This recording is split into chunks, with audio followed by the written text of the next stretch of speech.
Hey guys, welcome back to my channel. In today's video, we are closing out the month of April in my budget planner. I'm going to share with you how I add up all of my transactions and determine if it was a good month or a bad month for us. First things first, if you've never seen this budget planner before, this is the one that I created and I do sell it in my Etsy shop. If you're interested, it's linked in the description box. So our monthly budget is based off of an income of $2,000 per week or $8,000 for the month. This is actually getting cut in half next month, but we'll talk about that then. The first thing that I do here is I add up all of the transactions for the month and I categorize them. So I usually like to do this on a weekly basis, but I was super busy this month. So I ended up waiting until the end of the month, which makes it much harder. So you guys, please do what I say and don't do as I do, because doing this at the end does make it take much longer. So this entire process probably took me about an hour and a half, when normally if I do it on a weekly basis, I'm able to do this within 30 minutes at the end of each week. I start with looking at all of the transactions that hit my bank account. I have two bank accounts that have daily transactions. The very first one is my spending account and the second one is my bill account. I'm currently working on all of the transactions that hit my spending account for the month. Basically, I'll highlight each transaction and put it in one of my budget categories.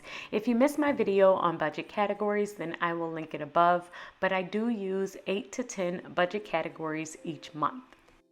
So after I have highlighted each of these different categories, I will add them all up and then put a little highlight with the total at the top or the bottom of the page. After I finish that entire page, which was everything that hit my spending account, then I'm going to turn the page over and do everything that hit my bill account. So with all of these, I'm doing basically the exact same thing, highlighting them, adding everything up, and then putting my totals at the very top or at the bottom of the page. This lets me know really easily how much I have spent in each budget category. And if you're wondering why I have two bank accounts instead of just keeping them all together, well, it's to make sure that we don't end up spending bill money on something else. I pay us from my business account into my bill account each week, and then I will usually move $200 to $300 into our spending account for food and other variable spending, which means that I can spend from my spending account without the worry of overspending or not having enough for bills.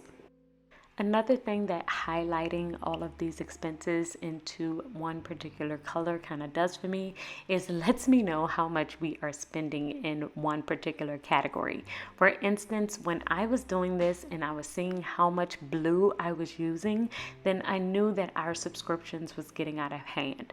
Our subscriptions is one of our sore spots along with food, because we are a family of 4. We have 2 young kids and our kids love to buy all the apps, and I always have to reel them back in to set a budget on how much we are spending with Apple and the subscriptions each month. Another thing that I'll do as I'm highlighting is write in red next to a particular charge what it is, because a lot of times with subscriptions especially, you only see the fact that it was a charge from Apple, but you aren't able to kind of really dive into what exactly was purchased. So I will go into the Apple account, I will look at everything that was purchased, and then I will write next to the charge exactly what was purchased, just so we can kind of stay on top of how much we're spending, if we actually really need the app, is it something that's reoccurring, was it a one-time charge. All of that matters when you are looking at your overall numbers each month.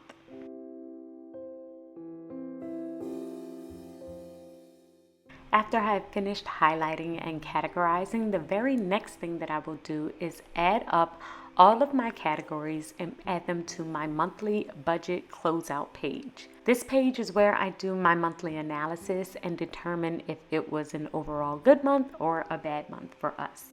So I start with the budget category. I'm adding in all of the categories that I have listed at the top or the bottom of each one of my transaction pages. Then I will look at my monthly budget sheet that I created at the beginning of the month, and I'm going to add in all of the budgeted amounts that I have for each particular category. After I have added in all of the budgeted amounts for that particular category, then I'm going to add in how much we actually spent in that category.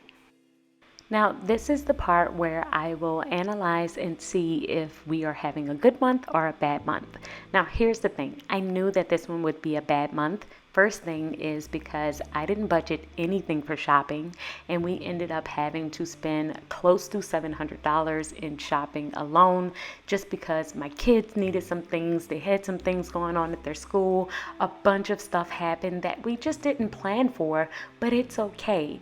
Every month is not going to be a good month. Every month is not going to go as planned.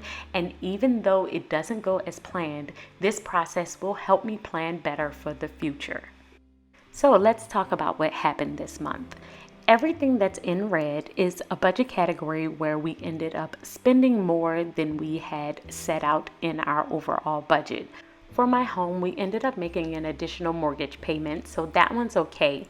But for my personal section, we ended up going over in our shopping. Subscriptions were bad because we ended up going over like $122 in basically with the Apple subscriptions. But I did talk to my husband. We ended up having a family meeting about it, and we're reducing that for next month. In our business category, I ended up spending like $100 from different supplies that I needed throughout the course of the month. I just need to make sure that I have my business card on me at all times. And then I also had an additional line item for sinking funds. Now, I didn't put this in my overall numbers as far as expenses because it came straight out of my sinking funds and it was for home repairs, and it is budgeted separately out of my home repairs. I realized when I was adding all of this up that I made a mistake and added in my extra savings and my extra debt payment as in an expense line item. And really it's not an expense line item because those things are a part of my overall financial goals. That's exactly what I am trying to do. So I'm not going to calculate them as in an expense. I'm going to look at those separately. So I'm adding up all of the amounts where we went over. Everything that's in red, I'm just calculating it up. I'm backing out the ones where we actually were under budget, which was only our giving, our travel, and our food category. The food category really helped us out the most, and it's mainly because we had a gift card this month, and it contributed a lot to our food for this overall month. We still ended up being over budget by like $700. And you would not know this because our income is so much more than our expenses. Our expenses are only like $5,000 for the month. However, I have an income of $8,000. The extra payments are actually supposed to go to debt and savings. So anytime I am over by any amount of money, in this case by $700, then that's less money that's going toward debt and less money that's going toward savings. So that's why I still like to calculate it out and see how good or how bad we're doing overall, because even though we had an overage of $900 in total, we still didn't do as well as we were supposed to because we went over our actual budgeted numbers. We went over the amount we were supposed to spend in each particular category.